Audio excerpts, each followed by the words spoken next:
بسم اللہ الرحمن الرحیم۔ آپ صلی اللہ علیہ وآلہ وسلم نے فرمایا کہ اللہ تعالیٰ نے مجھے جس علم و ہدایت کے ساتھ بھیجا ہے اس کی مثال زبردست بارش کی سی ہے جو زمین پر خوب برسے۔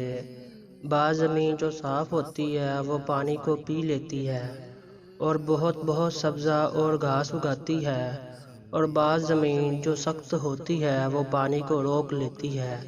اس سے اللہ تعالیٰ لوگوں کو فائدہ پہنچاتا ہے، وہ اس سے سیراب ہوتے ہیں اور سیراب کرتے ہیں۔ اور کچھ زمین کے بعض خطوں پر پانی پڑتا ہے جو بالکل چٹیل میدان ہوتے ہیں، نہ پانی روکتے ہیں اور نہ ہی سبزہ اگاتے ہیں، تو یہ اس شخص کی مثال ہے جو دین میں سمجھ پیدا کرے اور نفع دے۔